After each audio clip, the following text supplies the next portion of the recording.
ইটালির রোম দেশের পণ্ডিত আরেকজন আসছে, এসে বলছে আল্লাহর আগে কে ছিল? ১,৫০০ আলেমকে প্রশ্ন করছে, কেউ উত্তর দিতে পারে না। এক একজন দলিল দিচ্ছেন, কোরআন হাদিস দিয়া বলেন পছন্দ হয় না। কি পছন্দ হয় না বলে এই মুহূর্তে আল্লাহ কি করতেছেন বলো? এই মুহূর্তে আল্লাহ কোথায় আছেন? এরকম প্রশ্ন যখন করছে, কেউ উত্তর দিতেছে দলিল কোরআন হাদিস দিয়ে, তখন দেখতে একেবারে শেষ অবস্থা, মানে এখন আর মানে যায় অবস্থা। তখন বললো যে সরব, কেউ যদি উত্তর দিতে পারে না, বাদশাহ খলিফা হারুনুর রশিদকে বললেন আমার নেন স্টেজে, আমি ছোট মানুষ, আমার একটু স্টেজে নেন, আমি একটু উত্তর দিব। সবাই বলছে কত বড় বড় ঘাস হয়ে গেল, আর উনি দিবে উত্তর। বলে আমি উত্তর দিব আপনার প্রশ্নের, ইটালির বড় পণ্ডিত আপনি। বলে হ্যাঁ, আমি আপনার প্রশ্নের উত্তর দিব, আপনাকে চেয়ার থেকে নিচে নামতে হবে। আমি যদি প্রশ্নের উত্তর দিব, আমি ওস্তাদ, আমি এখন চেয়ারে বসবো। আল্লাহু আকবার। উনি ফার্স্ট চান্সে ওনার কাজ করছে। বলে আপনি প্রশ্ন করতে আসছেন, আপনি ছাত্র, আপনি নিচে নামেন।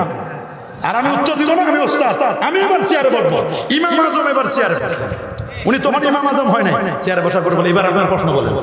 বলে আপনার আমার প্রশ্ন তো এতক্ষণ ধরে ৩-৪ ঘন্টা ধরে আলোচনা হচ্ছে, কেউ তো উত্তর দিতে পারে না, সদুত্তর পারে না, উত্তর থেকে দিচ্ছে ওনার মন মতো হয় না।